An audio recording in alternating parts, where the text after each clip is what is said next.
Dalam nama Bapa, Putra, dan Roh Kudus. Amin. Ya Allah Bapa kami bersyukur kepadamu, karena Engkau selalu ada beserta kami.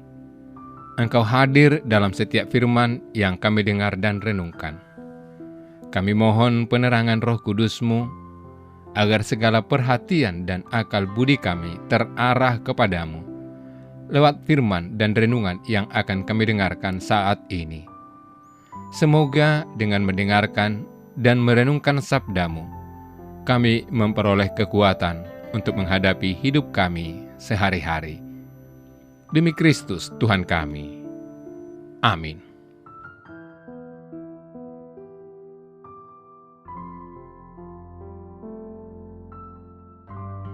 Kemudian Yesus pergi ke Kapernaum, sebuah kota di Galilea, lalu mengajar di situ pada hari-hari Sabat. Mereka takjub mendengar pengajarannya, sebab perkataannya penuh kuasa. Di dalam rumah ibadat itu ada seorang yang kerasukan setan, dan ia berteriak dengan suara keras, "Hai engkau Yesus orang Nazaret, apa urusanmu dengan kami? Engkau datang hendak membinasakan kami? Aku tahu siapa engkau, yang kudus dari Allah." Tetapi Yesus menghardiknya, katanya, "Diam, keluarlah daripadanya." Dan setan itu pun menghempaskan orang itu ke tengah-tengah orang banyak, lalu keluar daripadanya, dan sama sekali tidak menyakitinya. Dan semua orang takjub, lalu berkata kepada yang lain, katanya, "Alangkah hebatnya perkataan ini, sebab dengan penuh wibawa dan kuasa ia memberi perintah kepada roh-roh jahat dan mereka pun keluar." Dan tersebarlah berita tentang dia kemana-mana di daerah itu. Demikianlah sabda Tuhan. Saudara-saudari yang dikasihi Tuhan, Servus Servorum Dei, abdi para abdi Allah. Begitulah Paus Gregorius menyebut dirinya. Sebutan ini juga menjadi sebuah julukan bagi jabatan Paus di Roma. Pada hari ini, Gereja Katolik memperingati Santo Gregorius Agung. Paus, pujangga gereja, berasal dari keluarga terhormat, kaya, dan terdidik.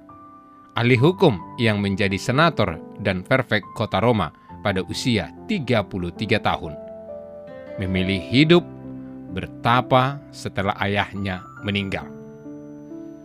Hidup sebagai pelayan Allah keras dan disiplin, sederhana, dipilih jadi paus melayani gereja dalam aneka kesulitan. Menulis banyak tulisan yang indah, mendalam, dan membarui liturgi.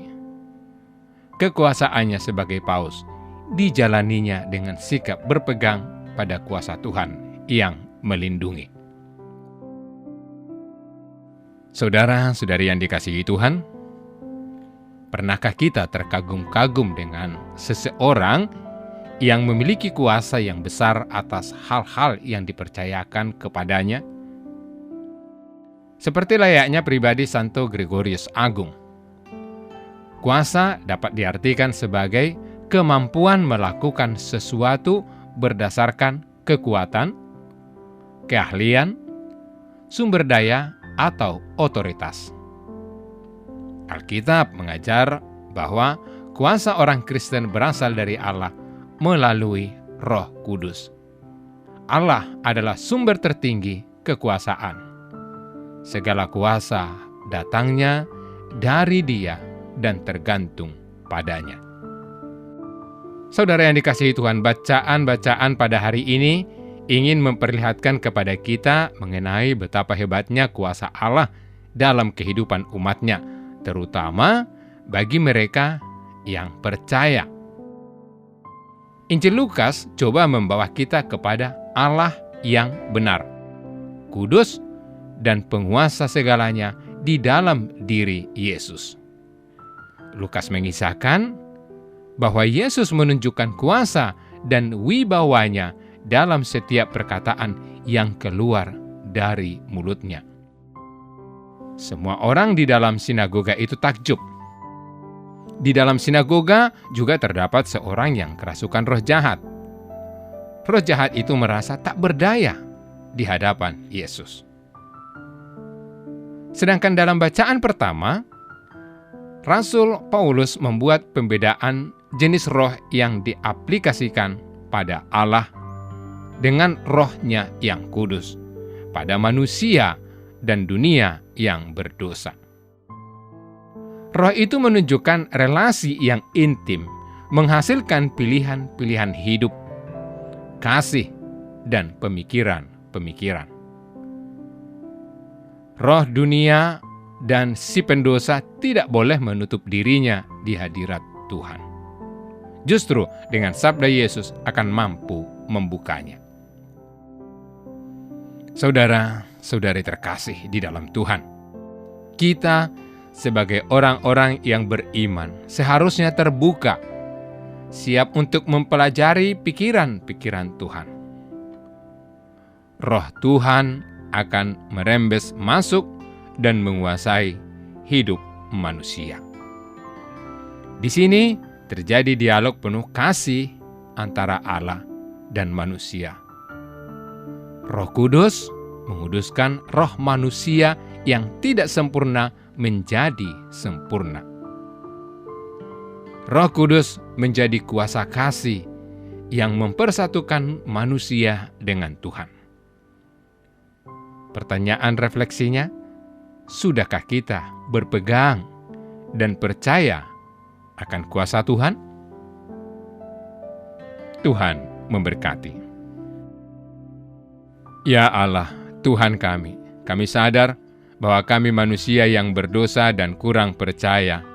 Kami mohon dalam terang sabda-Mu untuk dapat selalu berpegang dan percaya akan kuasa-Mu dalam hidup kami, agar kami dapat dihindari dari kuasa-kuasa jahat dalam kehidupan ini.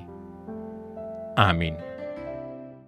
Allah yang Maha Kasih, kami bersyukur atas rencana perjalanan apostolik Bapak Suci Fransiskus ke Indonesia. Semoga perjalanan ini menjadi pengalaman iman yang mempererat persaudaraan dalam keanekaragaman, memperkuat bela rasa kepada saudari-saudara kami yang miskin, lemah, tersingkir, dan menderita. Kami mohon kepadamu, berilah kesehatan yang baik bagi Bapak Suci, agar rencana kedatangannya menjadi berkat bagi gereja dan bangsa Indonesia. Semoga kehadirannya membawa sukacita Injil dan membangkitkan pengharapan bagi terciptanya kerukunan, kedamaian, dan kebaikan bersama Bunda Maria, Ibu dan Teladan Iman, serta Bapak Yosef, mempelainya yang amat setia. Kami serahkan siapapun yang terlibat dalam persiapan dan pelaksanaan kunjungan apostolik Bapak Suci ini ke dalam kuasa kasih-Mu. Dengan pengantaraan Kristus, Tuhan kami. Amin. Dalam nama Bapa, Putra, dan Roh Kudus. Amin.